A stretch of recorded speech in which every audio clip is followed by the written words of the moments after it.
오늘 치러지는 730 재보선 접전인 곳이 여러 곳이기 때문에 마지막까지 관심을 모으고 있습니다. 그동안 여론조사에서 나타났던 지지율 어땠는지, 그리고 오늘 마지막까지 주목할 변수들 어떤 것이 있을지 짚어보겠습니다. 한국사회여론연구소의 김갑수 대표입니다. 안녕하십니까? 네, 안녕하세요. 예, 고맙습니다. 자, 공표할 수 있는 마지막 여론조사 지난 23일 조사분까지였는데요. 일단 전체적인 판세를 볼까요? 네, 그 여론조사 공표 마감 시한이 이제 23일이었는데요. 예. 그 날을 전후로 해서 이제 중앙일보에서 조사에서 발표한 그 여론조사 결과가 있습니다. 예. 지역 구별로 유권자 700명을 우선 전화로 조사를 했었는데 오차 범위를 먼저 말씀드리면 플러스 마이너스 3.7%예요. 예. 그 말은 7.4% 정도의 지지율 격차는 의미가 없을 수도 있다라는. 오차범위 내이기 때문에. 예. 그렇습니다. 누가 한쪽이 예. 확실하게 우세하다, 불리하다 이렇게 얘기할 수 없는 곳인데요. 예, 그걸 감안하고 말씀드리면 현재 그 새누리당에서는 한 5곳 정도, 그리고 새정치연합이 한 3곳 정도 이제 우세한 결과를 보여주고 있는데. 예. 구체적인 지역으로 보면은 아무래도 이제 새누리당은 텃밭이라고 할 수 있는 해운대 기장갑, 그리고 울산 남구을, 이 두 곳이 확실하게 이제 우세를 보여주고 있고, 그리고 수원 일과 김포, 충북 충주와 충남의 서산 태안에서 일단 상대 후보 대비 우세를 보여주고 있습니다. 예. 반면에 새정치연합은 광주 광산을과 전남 나주 화순, 그리고 전남 담양 한평 영광 장석 이렇게 세 곳에서만 확실하게 우세를 보여주고 있고, 나머지는 뭐 거의 오차범위 내이기 때문에. 예, 뭐 소위 경합 지역이다. 우세하다고 볼 수는 없겠죠. 예. 특히 이제 관심을 받고 있는 지역이죠. 동작을, 그리고 수원병, 순천 곡성 등의 결과 어땠습니까? 동작을의 경우는 원래 그 새누리당 나경원 후보의 일방적인 우세가 지속됐던 지역입니다. 예. 이제 그런데다가 이제 엎친 데 덮치는 격으로 이제 공천 파문까지 겹치면서 지지율 격차가 훨씬 더 많이 벌어진 상태였었는데요. 예. 기동민 노회찬 후보가 그 후보 단일화를 극적으로 이제 이뤄내면서 사실상 여기도 이제는 초경합 상태로 들어갔다 이렇게 보는 게 맞을 것 같습니다. 예. 일부 여론조사에서는 이제 두 후보의 지지율 격차가 뭐 2% 내외로 좁혀진. 단일화 이후에 말씀하시는 거죠? 그렇습니다. 예. 네. 그래서 이제 단일화 이전에 중앙일보 조사는 발표된 것이었기 때문에 사실은 의미가 없는 그런 조사 결과라고 볼 수가 있겠고요. 예. 그리고 수원병 같은 경우는 엎치락뒤치락 하고 있는 그런 상태였습니다. 예, 전통적인 새누리당 우세 지역이었습니다만. 그렇습니다. 초반에서는 대체로 불리한 지역임에도 불구하고 손학규 후보가 인지도를 앞세워서 근소하긴 하지만 김용남 후보를 앞섰다가 새정치연합의 공천 파동에 여파가 이제 수원까지 미치면서 역전을 허용했었죠. 예. 그 이후에 야권 연대 분위기에서 이제 또다시 분위기가 좀 훈풍이 불고 있다 이렇게 볼 수 있겠는데, 가장 큰 변수는 뭐니 해도 김용남 후보의 재산 허위 신고 공고문 부착, 이게 이제 얼마만큼 영향을 미칠 거냐, 이게 이제 관건일 것 같고요. 순천 곡성은 원래는 새정치연합의 일방적인 우세가 예상됐던 지역입니다. 예, 전통적인 야당 우세 지역이었기 때문에. 그렇습니다. 이정현 후보가 워낙에 거물인데다가 광주에 이은 두 번째 호남 출마거든요. 예. 그래서 그에 대한 동정론 또는 그 예산 폭탄에 대한 기대, 뭐 이런 것들이 더해지면서 현재 3-4% 정도의 초접전 상태가 이어지고 있는 그런 상황입니다. 예, 이제 남은 변수는 어떤 게 있을까? 이제 그 단일화 효과는 컸다 이렇게 평가할 수 있을까요? 일단은 그 이번 재보선 자체가 이슈 자체가 실종된 선거였거든요. 야당이 세월호 이슈를 그렇게 많이 잘 살리지도 못했던 선거였고, 예. 또 여당은 여당대로 어떤 이 유권자들에게 특별한 어떤 관심사를 도출해주지 못했던 그런 선거 상황이었단 말이죠. 예. 그런 상황 속에서 새정치연합의 공천 파문의 이 후폭풍이 워낙에 컸기 때문에 전반적으로 이제 야당이 좀 불리하지 않을까 싶었단 말이죠. 근데 유일하게 이제 또 만들어진 변수가 이제 야권 연대 변수인데요. 네.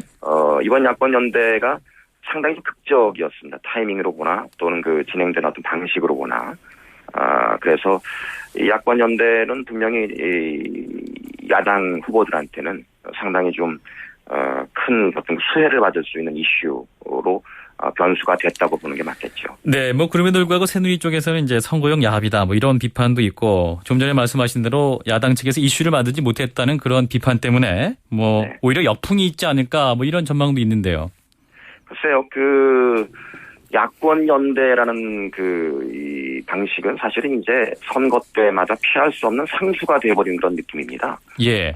식상할 수도 있지만 또는 불가피한 상태라고 볼 수밖에 없는 그런 방식이라서요.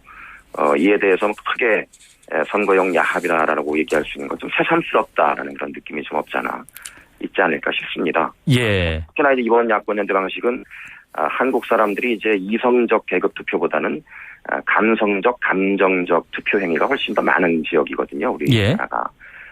그런 면에서 기동민 후보의 자기 결단, 헌신이라는 것들이 주었던 어떤 정서적인 호소, 이런 것들이 사실은 야권 연대라는 식상한 이슈에도 불구하고 나름의 감동을 좀 줬다고 봐야 되겠죠. 네, 결과를 지켜봐야 될 것 같고요. 또한 이 유병헌 씨 시신이 발견됐습니다. 그리고 세월호 사건과 관련한 갖가지 의혹이 좀 많이 나오고 있는 상황이기 때문에 이러한 진상 규명을 위한 노력이 좀 부족하다. 이런 것들이 이제 선거에 영향을 미치지 않을까 이런 시각이 있습니다. 어떻게 보시나요?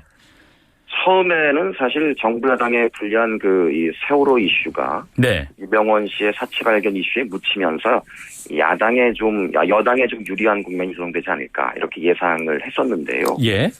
그런 예상과 달리 시신의 진위 여부라든지 또 검경의 어설픈 수사라든지 각종 의혹들이 명쾌하게 이제 해소되지 않으면서 오히려 여당의 악재로 현재 작용하고 있는 건 아닌가. 이렇게 한번 조심스럽게 예측을 한번 해봅니다. 수사 과정상의 여러 가지 의혹 때문에요. 네네. 예. 그리고 또 가장 중요한 것이 이제 이번 주, 그러니까 오늘이 7월 30일이고 또한 한창 휴가철이 시작될 시기입니다. 또한 재보선 시기면 대개 평균적으로 30% 내외의 투표율을 보일 것이다 이렇게 보여왔는데요. 네. 관건이 이제 투표율일 것 같습니다. 그렇습니다. 투표율이 높으면 보통 이제 야당에 유리하고 낮으면 여당에 유리하다는 게 과거의 정설이었는데. 예. 요즘은 이제 50대, 60대 이상의 투표율이 워낙에 이제 높아지면서 이제 그것도 사실 통하지 않는 얘기가 돼버렸거든요. 예. 그런 와중에 사전 투표율이 이제 8%에 육박하면서 7.98%로. 그렇죠. 예. 어떤 사람들이 이 사전 투표를 한 사람들이냐, 이 정체가 누구냐에 따라서 사실은 승부가 좀 갈릴 것 같아요. 예. 원래부터 찍는 사람이 찍은 거냐, 아니면 다른 때는 몰라도 이번만큼은 반드시 찍어야 되겠다고 결심한 사람들이 나간 거냐. 예, 이를테면 평상시 투표 안 하시던 분들이 어떤 그렇죠. 정권 혹은 정치권 심판에 대한 의지로 투표율이 높아진 것이냐. 그렇습니다. 예. 네, 그 사람들의 정체에 투표율도 달려 있고, 마지막 투표율. 그리고 그 사람들의 정체에 따라서 승부도 갈릴 거다. 이렇게 볼 수밖에 없는 거죠. 예. 자, 총 15석이 걸려있는 이제 재보선입니다. 몇 석을 차지한다면 여권이 승리했다. 반대로 몇 석을 차지한다면 야권이 승리했다. 이렇게 볼 수 있을까요? 일단 새누리당은 원래부터 자기 의석이었던 9석을 차지하면 선방했다 이렇게 주장을 하고 있고. 예. 새정치연합은 원래부터 야권 이제 의석이 6개인데 그중에 5개가 새정치연합이었고. 그렇죠. 하나가 통합진보당이었단 말이죠. 예. 5개 내지 6개면은 자기들도 선방했다 이렇게 보수적으로 지금 각각 얘기하고 있습니다. 다들 현상 유지 전략이네요. 그런데 이제 여당은 그런 얘기를 할 수 있다고 봅니다, 저는. 예. 여당은 기본적으로 여권이기 때문에, 여당이기 때문에 현상 유지라는 것들이 목표일 수밖에 없는 정당이란 말이죠. 예. 반면에 야당이 현상 유지를 얘기하는 것은 좀 어불성설이겠다. 어쨌든 야당은 여당에 도전하면서 더 많은 것들을 쟁취하기 위해서 존재하는 세력이거든요. 예. 그래서 6개까지는 사실은 야당이 패배한 것으로 보는 것이 맞겠죠. 알겠습니다. 예. 여기까지 듣도록 하겠습니다. 네, 김갑수 한국사회여론연구소 대표였습니다. 고맙습니다. 네, 고맙습니다.